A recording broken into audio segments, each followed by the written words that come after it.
Seperti yang kita tahu bahwa tanaman padi yang diproduksi menjadi beras merupakan makanan pokok bagi sebagian atau hampir seluruh masyarakat Indonesia. Namun, produksi tanaman padi di Indonesia masih mengalami fluktuasi. Salah satu penyebabnya adalah serangan organisme pengganggu tumbuhan yang tinggi, terutama serangan penyakit. Hawar daun bakteri atau yang bisa disingkat HDB merupakan salah satu penyakit utama yang membatasi produksi padi. Penyakit ini disebabkan oleh bakteri Xanthomonas oryzae PV oryzae. Penyakit ini dapat menginfeksi tanaman padi mulai dari fase vegetatif hingga fase generatif dan dapat menurunkan hasil panen padi sebesar 30-40%.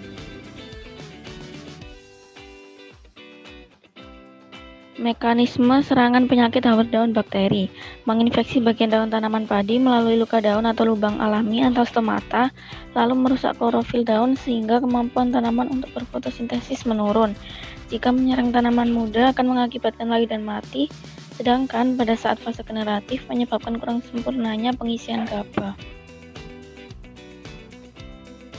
Gejala serangan penyakit HDB atau hawar daun bakteri pada tanaman padi. Cara mendiagnosis penyakit HDB dengan observasi visual gejala. Yang pertama, mengamati gejala yang muncul pada tanaman padi dengan memperhatikan ciri-ciri khas HDB seperti bercak daun, warna, dan penggulungan daun. 2. Membandingkan gejala dengan gambar atau foto penyakit HDB dari sumber yang kredibel. 3. Periksa tanaman padi secara menyeluruh. Amati apakah gejala HDB hanya muncul pada beberapa tanaman atau merata di seluruh petak sawah. Yang keempat, melakukan pengamatan mikroskopis lebih lanjut pada jaringan daun yang terserang untuk melihat keberadaan bakteri Xanthomonas oryzae PV oryzae penyebab HDB. Observasi visual gejala penyakit HDB.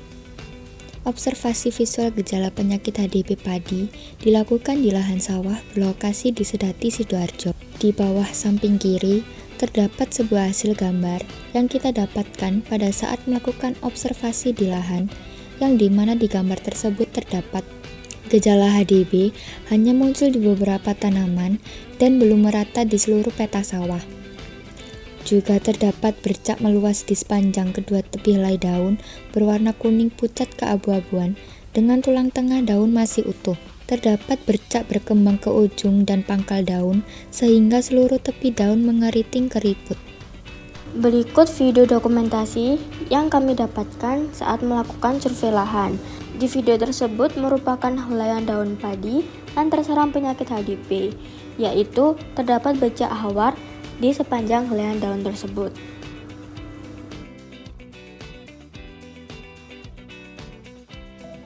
Pemicu terjadinya penyakit HDB. Untuk faktor abiotiknya, yang pertama adalah kelembapan udara yang tinggi meningkatkan pertumbuhan penyakit HDB karena bakteri lebih aktif pada kondisi yang lembab. Yang kedua, suhu antara 25-30 derajat Celcius merupakan suhu yang baik untuk perkembangan penyakit HDB. Kemudian curah hujan yang tinggi dapat mendorong perkembangan penyakit dengan menyebarkan patogen melalui tetesan air pada sel tanaman yang terinfeksi.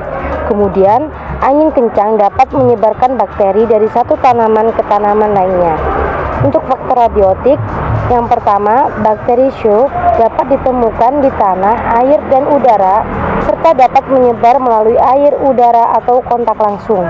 Kelembapan gulma dapat mempengaruhi pertumbuhan tanaman padi dan meningkatkan resiko serangan HDB. Terdapat berbagai strain Show dengan virulensi dan ras yang berbeda-beda. Beberapa strain Show menunjukkan ketahanan terhadap beberapa varietas padi yang ada. Varietas padi rentan akan dapat dengan mudah terinfeksi penyakit HDB. Pengendalian penyakit HDB. Yang pertama, menggunakan varietas tahan yang mengandung gen tahan terhadap penyakit HDB, sehingga efektif untuk mencegah terjadinya serangan penyakit. Yang kedua, ada sanitasi lingkungan dari gulma dan sisa-sisa tanaman yang terinfeksi. Yang ketiga, menggunakan agen hayati seperti jamur antagonis Trichoderma spp untuk menekan populasi bakteri Show. Selanjutnya, petani menggunakan sistem tanam legowo dan pengairan secara berselang atau intermittent irrigation untuk mengurangi kelembapan di sekitar kanopi petanaman, sehingga dapat mengurangi terjadinya embun dan air gutasi dari gesekan daun antar tanaman sebagai media penularan patogen bakteri penyakit. Yang terakhir, bisa melakukan pemangkasan daun yang terserang penyakit hawar daun untuk mengurangi sumber inokulum. Sekian project video dari kami tentang penyakit hawar daun bakteri. Terima kasih.